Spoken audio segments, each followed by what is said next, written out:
राजनीति से उठ करके एक नारा जो अखिल भारत हिंदू महासभा का है, जात की करो विदाई, जात पात की करो विदाई। यह त्रेता में फहरा है तो कलयुग में हो फहरेगा। और इन धर्मियों के लिए जरूर कहना पड़ेगा, देखिए है हमारे नजदीक और राम नाम नहीं मिटने वाला जब तक सृष्टि रहेगी। और इतिहास गवाह रहा है, फहरा है न फहरेगा। और यह त्रेता में फहरा है तो कलयुग में हो फहरेगा।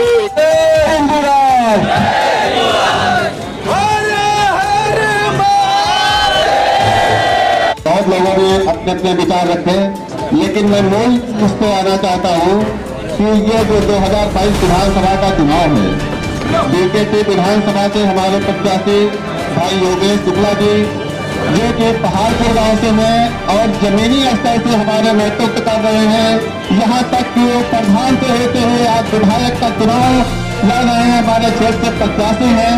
मैं सभी से एक ही अपील करना चाहता हूँ, यह भाजपा का समर्थन किया, भाजपा को वोट दिया, कमल का बटन ये योगेश भाई की विजय होती है तो फिर यहाँ पे योगी सरकार आती है, फिर वही बाबा बुलडोजर आएगा।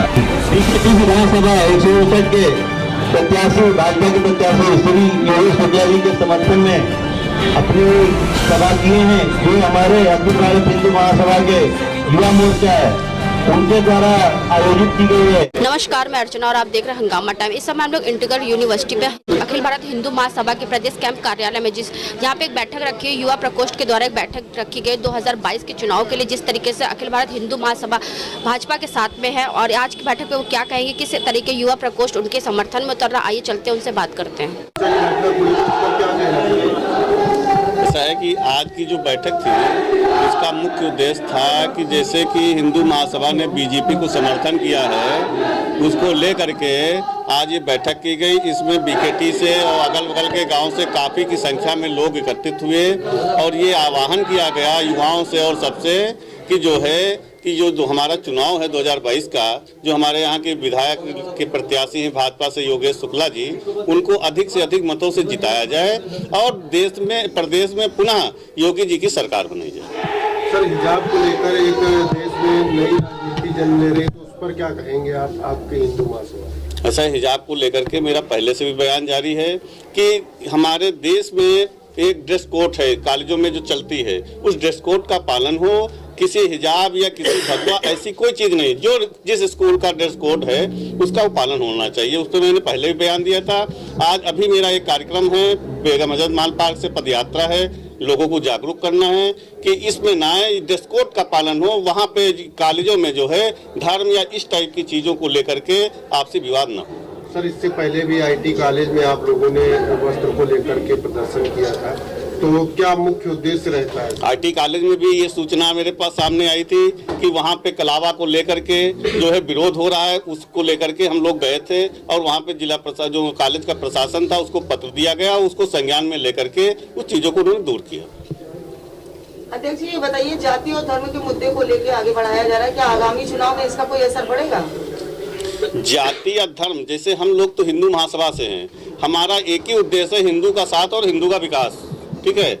इस बार योगी जी सरकार को लेकर के हमने समर्थन दिया है, लेकिन जहां तक धर्म की बात आती है तो हिंदू महासभा आज से नहीं 1915 से कट्टर हिंदुत्ववादी एक पार्टी, एक संगठन रहा है। आपको नहीं लगता है कि इस सत्ता में जो साधु संत थे उनके ऊपर काफी अत्याचार हुई, हत्याएं हुई, तो योगी सरकार कहीं ना कहीं से सही नहीं है?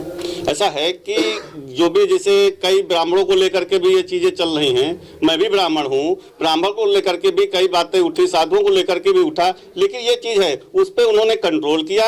और जहां तक की बात है कि जातवाद को लेकर के या उसको लेकर के, तो हिंदू महासभा इस पर विश्वास नहीं करती। उसने एक ही नारा दिया है कि जात पात की करो विदाई, हिंदू हिंदू भाई भाई। वहां पे ब्राह्मण ठाकुर या ऐसे करके आपसी मतभेद को मत पाला जाए। जो क्रिमिनल है वो चाहे ब्राह्मण का हो लड़का हो, चाहे ठाकुर का हो, चाहे वैश्य का हो, उसके साथ वही सलूक होना चाहिए जो कि अन्य लोगों के साथ होता है। अध्यक्ष जी, क्या आपको नहीं लगता है कि कानून व्यवस्था इस समय पूरी तरह से चरमराई हुई है इस सरकार में? नहीं, ऐसा तो कुछ नहीं। एक तरफ तो हम लोग देख रहे हैं कि जिस हिसाब से दंगा रहित है इस बार, कोई जो हमने देखा है प्रदेश सरकार में, जो उसके आधार पर हमने समर्थन दिया, इस प्रकार किसी भी प्रकार का कोई, चाहे वो मुहर्रम हो या कोई जुलूस हो, इस प्रकार किसी प्रकार का कोई दंगा तो नहीं हुआ इस बार।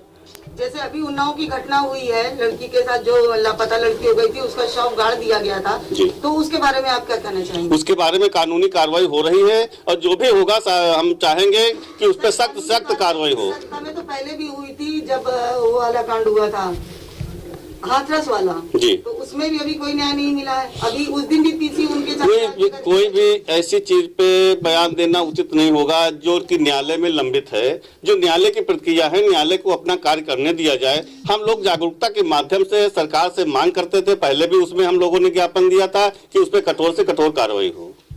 सर, आज की जो युवा मोर्चा की बैठक हुई है उससे क्या आप जताना चाह रहे हैं कि युवा आपके साथ? आज आप अभी देख भी रहे होंगे कि सैकड़ों की तादाद में युवा आपके साथ खड़ा था और हर तरह से हम लोग समर्थन कर रहे हैं। हम लोग चाहते हैं कि इस बार योगी जी की सरकार बने और जिसमें कि युवाओं की अधिक से अधिक भागीदारी हो। सर, अध्यक्ष जी, एक चीज भी बताइए कि जैसे कि समाजवादी पार्टी जो जेल में बंद है या जो आपराधिक प्रवृत्ति के लोग हैं उनको टिकट दिया है, उसके बारे में आपकी प्रतिक्रिया क्या है? जैसे कि वो शुरू से ही आपराधिक प्रवृत्ति के रहे, ठीक, वो जो जिनको टिकट दिया गया या जिनको जेल से चुनाव लड़ाया जा रहा है, ये तो आपके समझ से स्पष्ट है कि वो किस प्रकार की सरकार लाना चाह रहे हैं। उसमें मुझे बताने की कोई जरूरत नहीं, इतने सब समझदार हैं। यदि कोई अपराधी जेल में है और जेल से चुनाव लड़ रहा है तो आप खुद समझेंगे कि वो किस प्रकार की सरकार लाना चाह रहे हैं, किस प्रकार का प्रशासन यहाँ पे थोपना चाह रहे हैं। इससे पहले भी आपने सुरक्षा बहाली को लेकर के अपनी कई मांगे उठाई और कहा था कि भाजपा सरकार हमारी सुरक्षा का ख्याल नहीं रख रही, लेकिन आज एक साथ कैसे आ गए एक मंच पे?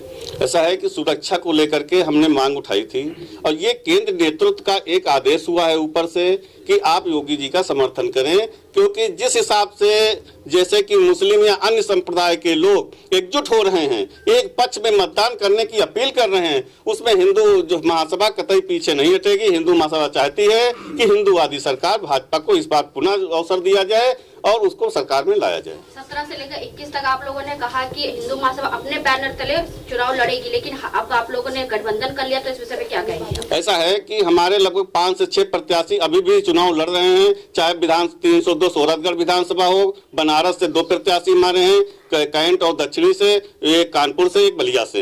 तो हमारी जितनी सीटों पे हमारी मजबूत दावेदारी थी, जहां से मैं अपने प्रत्याशियों को जिता सकता था, वहां पे मैं अपनी दावेदारी कर रहा हूं। बाकी की सीटों पे मैं योगी जी का समर्थन कर रहा हूं।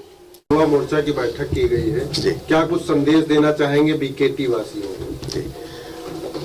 दरअसल ये युवा मोर्चा जो है, ये हिंदू महासभा ही नहीं, जितने भी युवा हैं जिनको राष्ट्र की चिंता है, जिनको भविष्य में अपने समाज की चिंता है, परिवार की चिंता है, वो सब स्वेच्छा से, उत्साह से, अपने मन से भारतीय जनता पार्टी के प्रत्येक विधानसभाओं में प्रत्याशी को जिताना चाहते हैं। ये उनकी उमंग है, इस पे किसी का दबाव नहीं है, कोई अपील नहीं की गई है। तो ये मोदी योगी का एक समझ लीजिए आश्चर्यजनक जो उन्होंने कार्य किया है, उससे प्रभावित होकर ये लोग भारतीय जनता पार्टी के प्रत्याशियों को जिताने के लिए स्वयं आए हैं। तो युवाओं की सुरक्षा किस तरीके से होगी? पहली बात तो युवा हमारे यहाँ का सुदृढ़ है, सक्षम है, अपनी सुरक्षा करने में सक्षम है, और सबसे ज़्यादा ये है कि योगी जी के कारनामे से उतना प्रभावित है, योगी जी स्वयं सक्षम है। और ये पूरी दुनिया में संदेश जा रहा है कि उत्तर प्रदेश इतना बिगड़ा हुआ प्रदेश था, योगी जी ने अपराध के मामले में अंकुश लगा दिया। जिन लोगों के बारे में अन्य पार्टियां, उनके नेता बोल नहीं सकते थे, कोई कार्रवाई करना तो सोच नहीं सकते थे, योगी जी ने बुलडोजर चला करके उनको नेस्तनाबूद करने का कार्य किया है। सर, आज हमारे देश में बेरोजगारी और महंगाई चरम सीमा पे, उसके बारे में आप क्या कहेंगे? युवाओं के लिए तो सबसे अहम सवाल है। बिल्कुल सही सवाल है ये, और ये होना भी चाहिए। मोदी जी ने एक शब्द कहा है कि हम आत्मनिर्भर बनेंगे। हम चाइना की बराबरी करने जा रहे हैं, हम चाइना से लड़ रहे हैं, दुनिया में हम अपने आप को श्रेष्ठ साबित करना चाहते हैं। उसके लिए मुझे युवाओं का साथ चाहिए। युवा को ये पता है कि मोदी योगी की सरकार दोबारा आएगी तो ये बेरोजगारी की जो समस्या है वो स्वतः समाप्त हो जाएगी। हम उनको लोन दे रहे हैं, हम उनके भविष्य के लिए नए नए सपने दे रहे हैं, हम उनको प्रोजेक्ट बना रहे हैं, वो स्वावलंबी बना रहे हैं। बीएड और बीटीसी में 67,000 वैकेंसी वाला मामला हुआ था, उसमें लाठीचार्ज हुआ था युवाओं के ऊपर, उसके बारे में आप क्या कहना चाहेंगे? इसी सरकार में देखिए, युवाओं में उत्साह जोश होता है, कभी कभी गलतियां हो जाती हैं तो प्रशासन अनियंत्रित हो जाती है भीड़, तो प्रशासन को ये काम करना पड़ता है, ठीक है। और लगातार एक बात और हम आपको बता दें, जो भी भर्तियां सरकारी भर्ती हुई है, आप ये देख लीजिए, जिस युवा को नौकरी इस बार मिली है, 1 रुपया उसका इधर रिश्वतखोरी में नहीं गया है और बड़े निष्पक्ष पारदर्शी तरीके से वो भर्तियां हुई। क्या लगता है कि जो लाठीचार्ज हुआ था, क्या वो अभी अपने अधिकार के लिए अगर मांग कर रहे हैं तो क्या उनके ऊपर लाठीचार्ज होना चाहिए था? नहीं, लाठीचार्ज करने की मैं हमेशा भर्त्सना करता हूँ। तो कभी कभी अधिकारी का जो है, व्यक्तिगत अधिकारी का कुछ ऐसा हो जाता है, गलती हो जाती है, और लाठीचार्ज और जब भीड़ होती है उसको नियंत्रित करने के लिए बल प्रयोग करना पड़ता है। इसके लिए ऐसी बात नहीं है। सर, बीकेटी में सड़कों की जर्जर अवस्था है, क्या प्रत्याशी बदलने से घाव भर जाएंगे? बिल्कुल, देखिए, उम्मीद यही होती है, कुछ बदलाव करने से लोगों की उम्मीदें बदलती हैं निश्चित रूप से। अब उनके बारे में हम ज्यादा कहना नहीं चाहते हैं, पूर्व विधायक के बारे में, लेकिन हम योगेश शुक्ला जी के बारे में अवश्य कहना चाहते हैं। 35 सालों से वो संगठन में जुड़े हुए हैं, एक एक व्यक्ति का वो नाम जानते हैं, एक एक गांव जानते हैं, एक एक समस्या आपकी जानते हैं। मुझे पूरा यकीन है चुनाव जीतने के बाद वो एक एक समस्या को दूर करने का प्रयास करेंगे। आपके क्षेत्र में बीकेटी में जी शौचालय की सबसे ज्यादा वो है, जिसको लेकर आपराधिक घटनाएं बहुत ज्यादा होती, शौच के लिए महिलाओं के लिए जी, तो उसके बारे में आप क्या? नहीं, मोदी जी ने तो बहुत बड़ा कार्यक्रम स्वच्छता अभियान का चलाया है।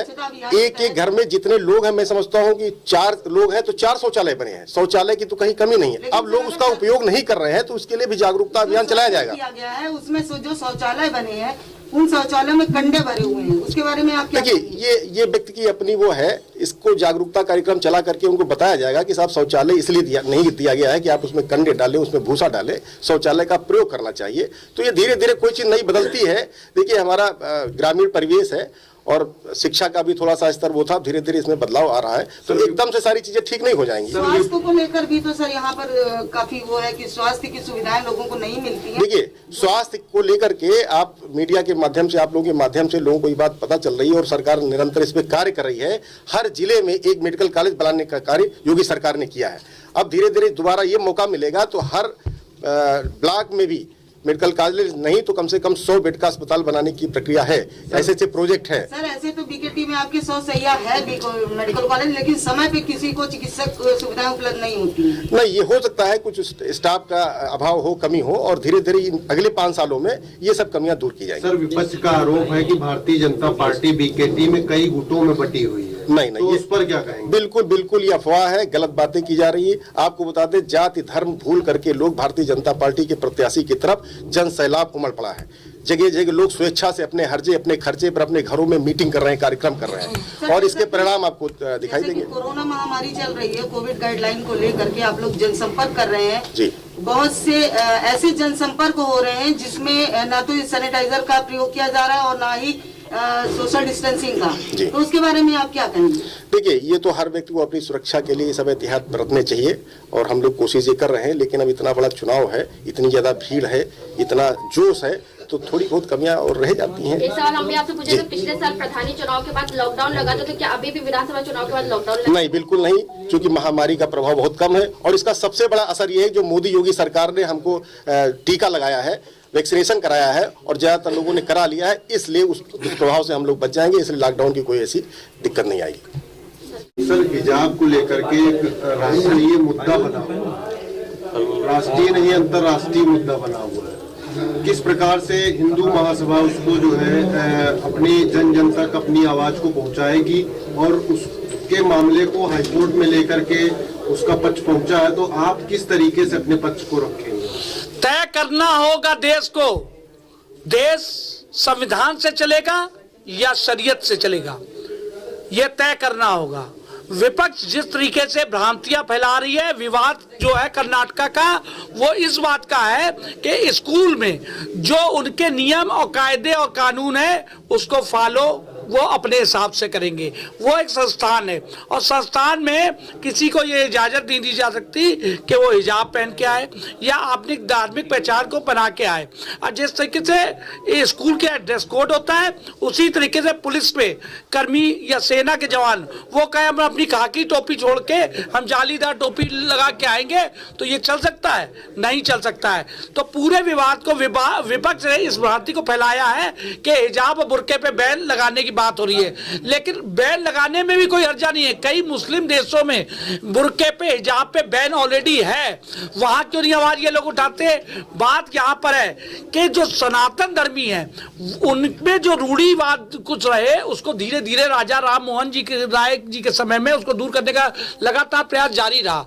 इनका क्या है, हलाला हो, 3 तलाक हो और कई कई बीवियों का हो या बुर्के का हो, इस तरह की कई प्रकार की जो कुरीतियां हैं इन्होंने उसको ओढ़े रखा है। जब इनकी इन कुरीतियों को हटाने की मांग होती है या बात उठती है, मुस्लिम कन्याओं को बुर्के से आजादी दिलाने की बात होती है, तब ये आके मौलाना मौलवी बड़ी बड़ी दाढ़ी वाले ये आके बवाल मचाने लगते हैं। इसकी वजह से इनका पिछड़ापन बना हुआ है इनके समाज का, और इसके लिए ये खुद दोषी है। भारतीय जनता पार्टी की सरकार जो मोदी जी आदरणीय और योगी जी के नेतृत्व में चल रही है, उन्होंने क्या नारा दिया है? सबका साथ सबका विकास। तो धर्म और जाति के नाम पे कोई सरकार भेदभाव नहीं कर रही है। सड़क बनवा रही है, मेडिकल कॉलेज बना रही है, उसमें सभी धर्म के लोगों को जाना है। ये स्कूल ने नियम बनाया है कि उसने बैन किया है, तो वहां जो बच्चे पढ़ेंगे उसको उसका अनुपालन करना उनका कार्य है। ये मुद्दा उन्होंने रखा है। हमने कई चैनल पे इस बात को उठाया है कि लगातार बुर्का हिजाब एक कुरीति है, इसको हटाना ये देश हित में और मुस्लिम बच्चियों के हित में होगा।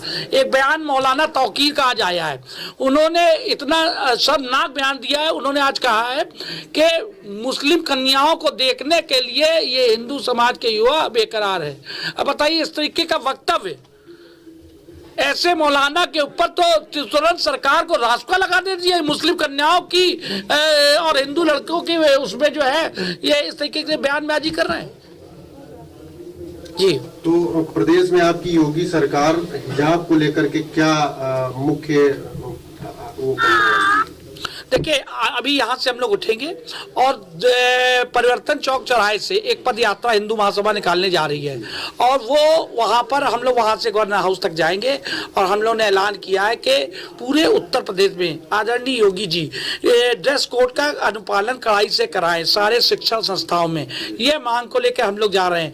हिजाब और नकाब से मान लेना देना नहीं है, स्कूल का जो ड्रेस कोड है उसका अनुपालन कराए। हिंदू महासभा की ये मांग है हमारी।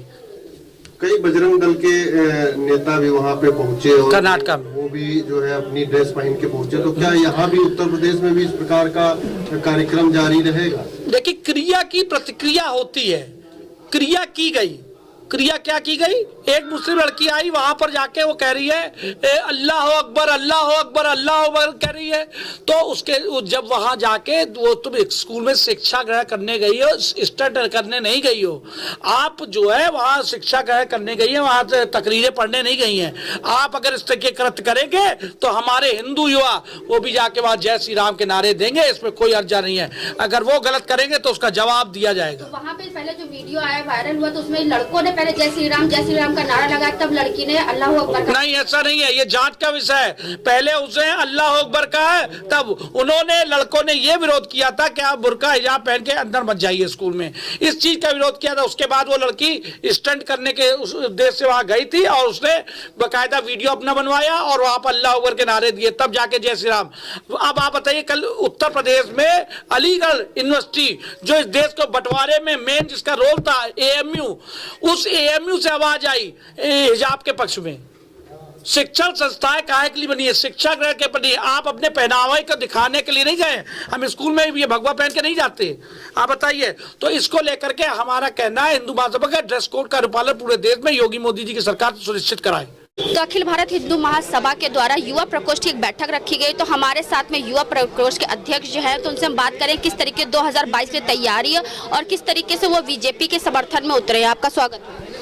जैसा कि केंद्र और प्रदेश ने जो है भाजपा को समर्थन दिया है, वैसे ही हमको जो गाइडलाइंस मिली हैं प्रदेश से कि जिले में जितने भी अपने प्रत्याशी हैं, भाजपा के प्रत्याशी या हिंदू महासभा के प्रत्याशी, जैसे हमारे जिन भी सीटों पे जो है क्या कहते हैं हिंदू महासभा के प्रत्याशी खड़े, उन सीटों पे तो हिंदू महासभा जो है अपने प्रत्याशियों को सपोर्ट करे, लेकिन जिन सीटों पे हिंदू महासभा के प्रत्याशी नहीं, उन सीटों पे हम लोग भाजपा का समर्थन दे रहे हैं और भाजपा को पूर्ण समर्थन दे रहे हैं। और इस विधानसभा से 169 विधानसभा महासभा से योगेश शुक्ला जी को टिकट मिला है, भाजपा ने दिया है और उनको किसी भी तरीके से, हर तरीके से, हर मुमकिन तरीके से हम लोग उनका जनसंपर्क करा के, रैली करा के, बैठक करा के उनकी जो है क्या कहते हैं चुनाव में उनकी सहायता कर रहे हैं और उनको चुनाव जिताने की कोशिश कर रहे हैं। इसीलिए इसी उद्देश्य को रख के आज बैठक हुई थी और कुछ आज हमारी जो है हिंदू महासभा की गाइडलाइंस थी, जैसा कि जो है पूर्व में हमारे लखनऊ का नाम लखनपुरी हुआ करता था, लेकिन मुगल आक्रांताओं द्वारा हमारे लखनऊ का नाम बदलकर उसको लखनपुरी का नाम बदलकर लखनऊ रख दिया गया। इसी विषय पर आज इसको बड़ा मुद्दा, ये बहुत बड़ा मुद्दा है जिसको आज जो है युवाओं के अंदर इसकी जानकारी नहीं है। जब तक उसकी जानकारी नहीं होगी तब तक कुछ खो नहीं पाएगा और हम चाहते हैं कि जो है दोबारा से लखनऊ को लखनपुरी के रूप में हमारा हिंदू समाज देखे और लक्ष्मण जी का जो स्थान है लखनपुरी उसको दोबारा से विधि विधान से और मान सम्मान से हम दोबारा लक्ष्मण जी को अपने जो है लक्ष्मण टीला में लाके स्थापित करें और जो है क्या कहते हैं अपना रोजगार चलाते रहें और लोगों के अंदर जो है मतलब कैसे भी करके अपने धर्म के बारे में और अपनी जाति के बारे में मतलब जाति पात भूल के सबसे पहले हिंदू बनना है। हिंदू हो आप, उसके बाद ही आप क्षत्रिय हो, पंडित हो, ठाकुर हो, यादव हो, सब हो, लेकिन सबसे पहले आप कौन हो? हिंदू हो। तो सबसे पहले हिंदू बनने के लिए हमारी हिंदू महासभा की अपील है और इसी के साथ मैं अपनी वाणी को विराम देना चाहूँगा। जय हिंदू राष्ट्र। तो ये थे हमारे साथ अखिल भारत हिंदू महासभा के युवा प्रकोष्ठ के अध्यक्ष, जिन्होंने बताया कि आज जो बैठक रखी गई थी उसका प्रमुख उद्देश्य क्या है। तो आज हम लोग आए थे अखिल भारत हिंदू महासभा के प्रदेश कैंप कार्यालय में, तो आपने देखा किस तरीके से जन सैलाब उतरा। 2022 के लेकर के बीजेपी को समर्थन दिया जा रहा है। अखिल भारत हिंदू महासभा भी मैदान में है और पूरा जोश के साथ में है। तो इसी के साथ मैं अर्चना अपनी वाणी को विराम दूंगी। बने रहिएगा हंगामा टाइम न्यूज चैनल से। धन्यवाद।